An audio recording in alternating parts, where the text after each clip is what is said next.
Okay, good morning and welcome to Iyun on Mishna. So we're learning Sheviis, Perik Sheni, Mishna test we're going to analyze today. It talks about two different types of fields. There's types of fields that are irrigated, or you have to add water to the rainfall in order to supplement the rainfall, in order they should grow. They're weaker vegetation. You need a lot more water.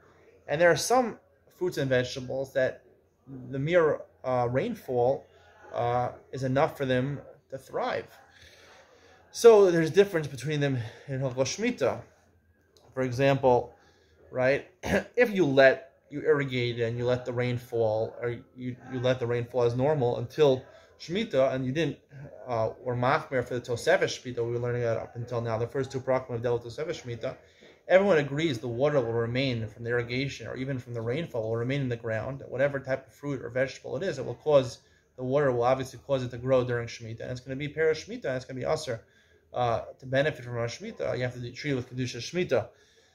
However, let's say for vegetables that subsist on irrigation, you took away the irrigation 30 days before. So we know there's a concept of Tosefes Shemitah. According to Rabbi Akiva, Tosefes Shemitah is a din min Torah. Din min Torah you have to add on to Shemitah, and according to Rabbi Shmuel, even though he concedes there's no Tosefes Shemitah min Torah, he concedes that based on the Halacha Mishna, we learn that in order to allow something that grows based on nourishment and it's nishrash, it becomes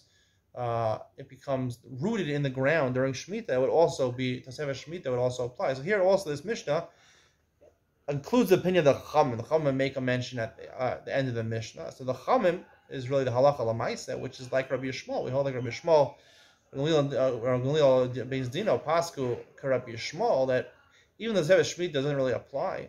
So that's why this Mishnah is talking about in a passive way over here. You're removing water from them. Obviously, if we're talking about watering, you're allowed to water plants during Tosefes Shemitah. According to Rabbi Akiva, you're not allowed to water them. According to Rabbi Shmuel, there's no Isser, even though he would hold there's a din. This is an important chiluk. According to Rabbi Shmuel, Tosefes Shemitah applies, but it only applies in terms of the Kedusha Shemitah, that if things take root during Shemitah, and they started to be grown they're planted during Tosefes Shemitah, they would be Aser during Shemitah.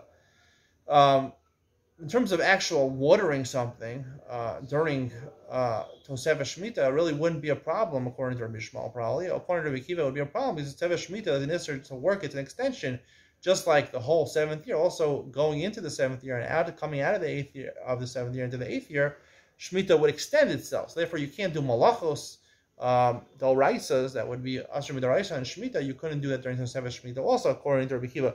But this Mishnah includes the Chachamim, which includes Rabbi Yishmael, and therefore we're talking about passively nourishing these plants, and whether it has Kedusha Shemitah or not. And therefore we're talking about how long you have to withdraw the water from that. If it's, as the Mishnah says, if it's a plant that subsists that needs irrigation, also it's a weaker type of plant. So as long as you stop the irrigation 30 days before, so therefore we know that the moisture ran out before Shemitah, it didn't take root during Shemitah, it would be motir according to Rabbi Shmuel.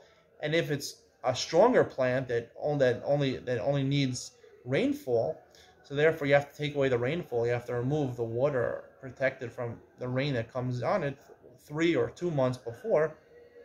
Because if you let the rainfall go, it's a stronger plant. So therefore the moisture will remain in the ground, and it'll go during Shemitah. It'll be Aser, even according to Shmuel. I want to say that is the halacha Iyun for today. Stay tuned. In the afternoon we have Siman Gimel in Shulchan Aruch or Chayim. We're going to be delving into that. You're not going to want to miss that. This new project that I'm undertaking in Klal Yisrael, the best. Bye.